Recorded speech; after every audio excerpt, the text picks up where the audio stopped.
Hello there YouTube, TJY Productions here.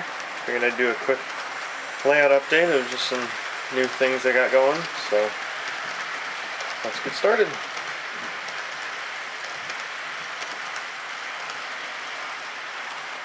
First thing is first, I have two LocoNet panels now.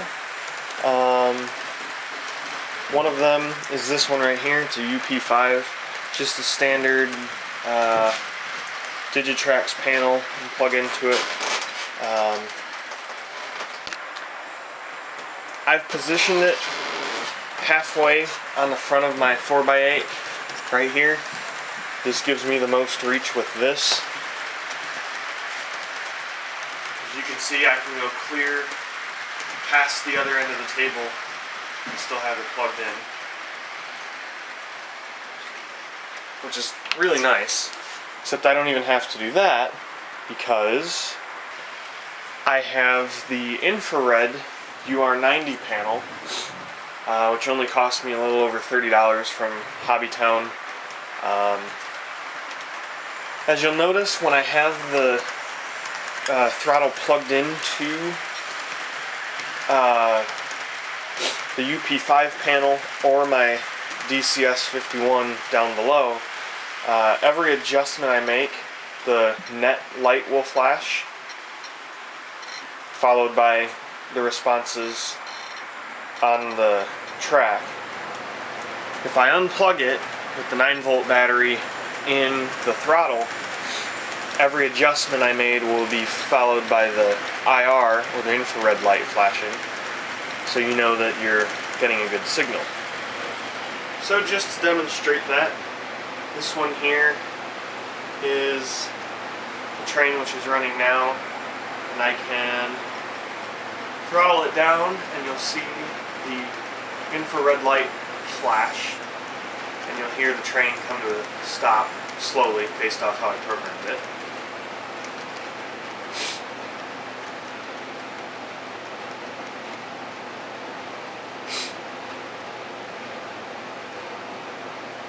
Actually a really perfect stop. And I can throttle it back up, and you'll see this light was flashing, and it still is, just to make sure there's a connection with this. And the train is now moving, which you can't see, but you'll be able to hear it in a couple seconds. Now the only thing with the infrared is its line of sight. Similar to TV remote, it's sending the signal out of these transmitters, which you can see on the front, to something on this panel here, which receives that signal like you would have in your TV, essentially. So if I were to put the throttle behind my back, and I'll actually come over here and do this so you can hear the clicks. The throttle's behind my back, unplugged, and you can hear, hopefully you can hear the Digitrax click the throttle, but that infrared light is not showing any change. And you'll notice that this says 0 and the train is still moving. Now, because I brought this back in to range with this, it refreshed. When it flashed that one time, it was making sure there was still connection with this, and has adjusted, so the train is now stopped. But if I go back behind my back, and I have adjusted it now to full throttle, nothing is happening, because it can't read it. So that is one of the downsides if something goes wrong and you need to take really quick action before, say something derails and you don't have sight with this. You won't be able to do anything unless you're plugged in or you have sight with this. And you can plug it in with this, like so, and I can adjust it, and you'll see the net light flash instead. So this is the UR90, the DT402. It's really nice. I've placed it where it is at an angle, so I can go anywhere around my layout and get a good signal with the infrared, which I'll demonstrate here. So I'm back here at the far corner, diagonal from my UR90, which you can see clear across, hopefully. I've just fired up 1346, he's in the middle, tracks, and I can use the infrared and blow the horn, maybe. Oh, I got the wrong locomotive selected. So it works from here. I can go down to this edge here.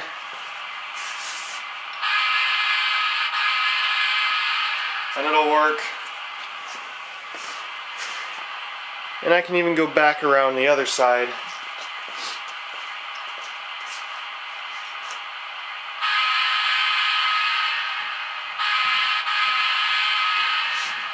So that's what's really nice, is it gives me full mobility around the entirety of my layout, unplugged.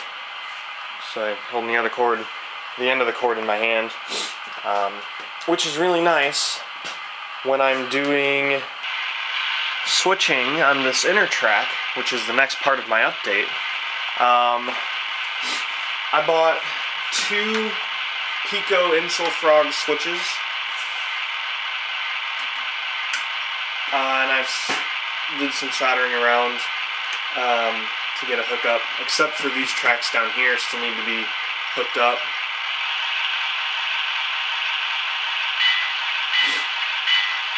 But it gives me a little bit of more storage space.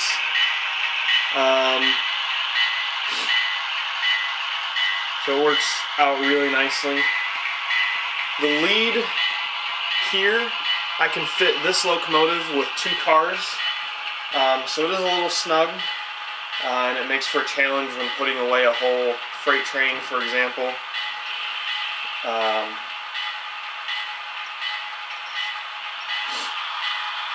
But it is really handy to have.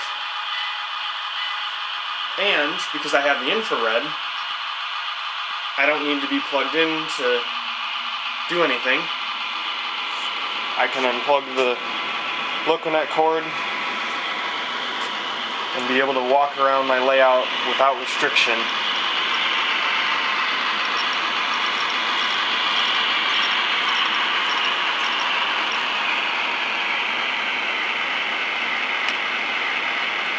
It's very handy.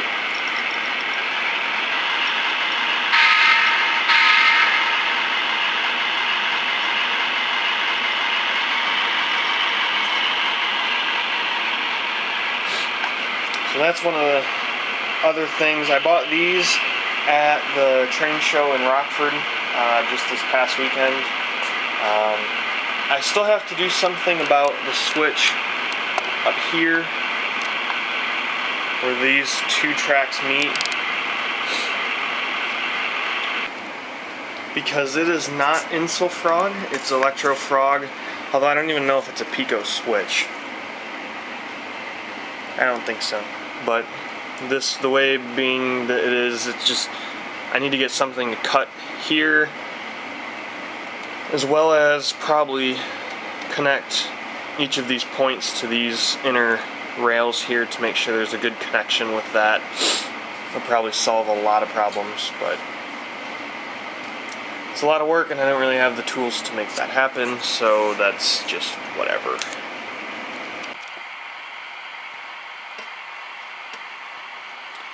Finally, the last kind of cool little bit in this update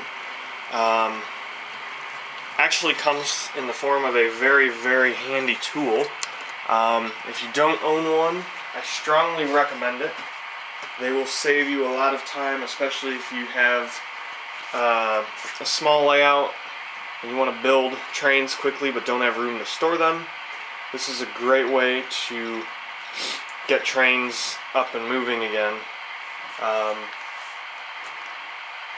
without creating a large hassle. So I'm going to shove this coal train back just a bit, and I'll demonstrate this new tool. So, disconnect this fella.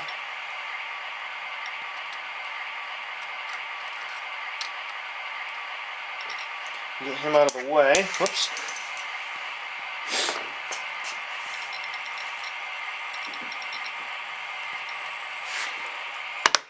Put that back.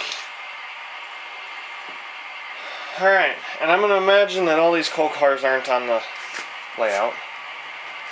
And I want to build a coal train. And if you might note, I don't have any place of track where I can set these cars and adjust them. I have to manually, I guess that was really easy, but I have to manually put all these cars out. Send that one around. Hope he actually hooks.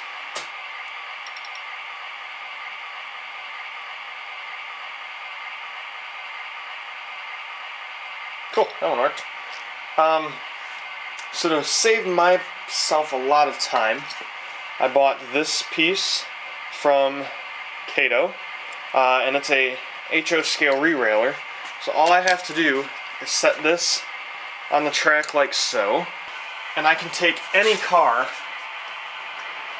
and just place it on the railer and let it go. And the same with this.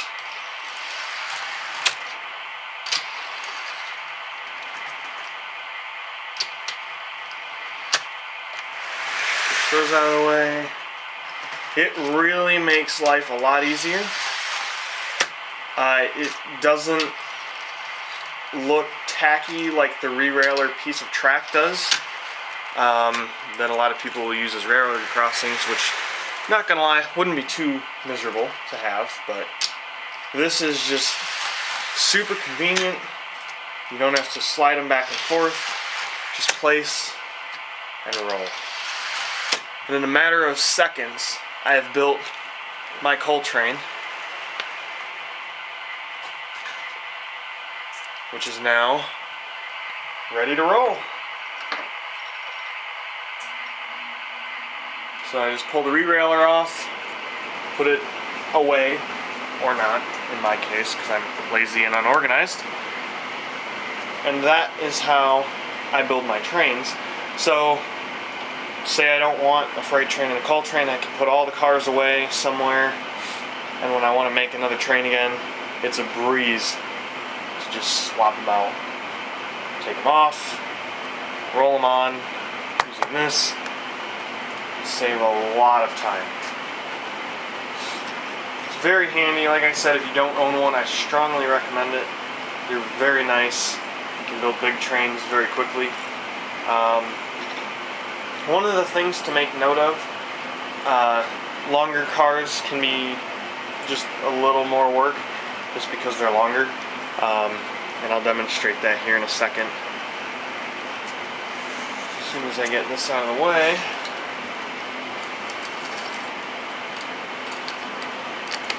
Set this right here. Use a lumber car. The lumber car itself is as long, almost perfectly, as the side edge here. So you just have to make sure the front is in place and roll it, and it'll go nice. The ones that are really tricky are the Amtrak cars, the longer, I'll use the Superliner here. These guys are longer than the lumber car. So you just want to make sure that you get the one truck on. You do the front one first. As long as there's good contact, and then you can slide up and just set the other one and send it down. And it's just because of their length can be a little more tedious, but they still work really well. Very convenient. And you can use them with locomotives as well, although locomotives aren't free rolling by any means. So that's really the only thing to watch with those. But it still, same concept applies. You can place it and then just slide it down and it's on. So then we have your ability to move them as you would any other thing. These wheels need cleaned. So that's pretty much the gist of my update. I don't have any other things that are really new, other than future plans. I would like to add a storage track up front, slightly similar to the way I had before, other than the fact, of course, that I also have a complete siding here. I was thinking a switch right here, come off this way, and it'll run this front part here, and probably connect with the storage track. If I insulate the joint here, I can park stuff there. I wouldn't park locomotives necessarily, but I can shove cars as long as these are insulated from the rest of this through insulated joints, or obviously not even being connected. It'll all work. So that's that. I would like to somehow manage to do more on the inside, although I haven't decided what yet. I sort of thought maybe doing another switch here that goes in towards the inside, giving another storage track, or maybe a small industry or two. Or even off this inside piece, a switch that goes back to an industry, giving me a little bit of a ladder to switch would be kind of cool too. So it wouldn't necessarily all be just storage by itself. So there's some variabilities there. I do want to put a little lead here as well. The switch here connects here. I could put a locomotive here, just store it, get it out of the way.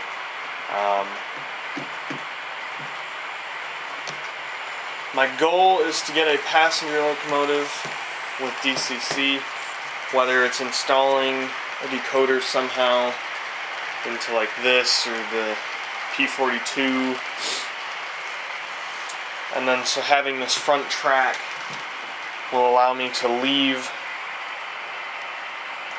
this freight train here as well as the coal train and just do a little switching maneuver to put the Amtrak train out or other passenger train.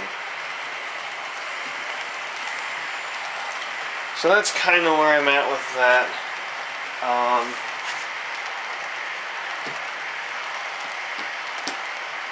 I'm looking at getting Amtrak 42 from Amtrak. It is an Athearn quick plug locomotive, which means it would be a real piece of cake to install a decoder into that. Similar to this guy here. Take the shell off, and the decoder this piece comes unplugged, which was the case in the SD70 Ace, which you see. That's where this piece came from. And the decoder would fit right into there. So that's why this shell is off, because I do want to get one in this. Love this locomotive. It's beautiful. Some more decoders. I'd like to get 1876 back up and running again. Bicentennial. Beautiful locomotive. I do love it a lot. Be fun to run, hopefully run with 9580 if possible.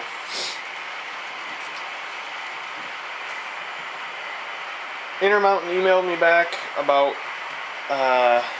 ICNE 6418, excuse me.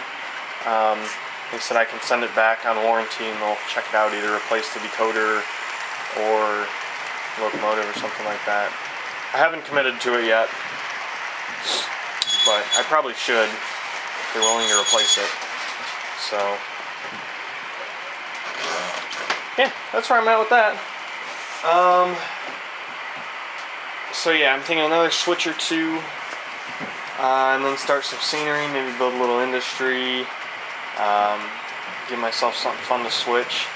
Obviously, full track storage up front, allowing me to park. I guess if it went and wrapped around, I could almost get this whole coal train. Although this is running an extra car longer than usual, that would be an option.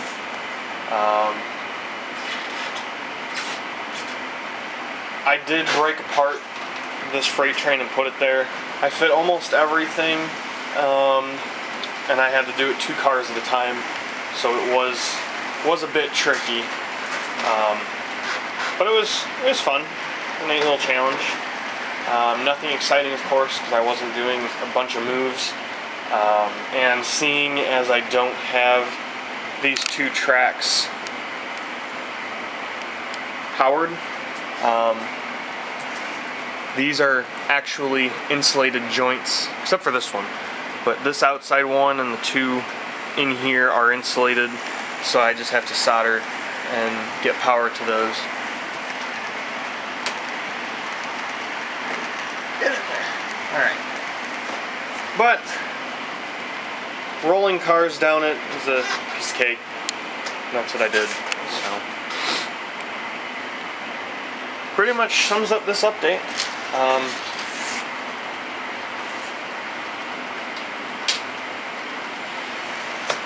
I do appreciate you watching. Hope you enjoyed. If you have questions, comments, drop them below down in the comments. Or you can shoot us an email at tjyproductions@gmail.com. Follow us on Instagram at tjyproductions. Facebook.com/tjyproductions. Facebook says I'm quick to reply. So usually you can shoot me a message and I'll respond fairly quickly. So yeah, that's what I got. Bye.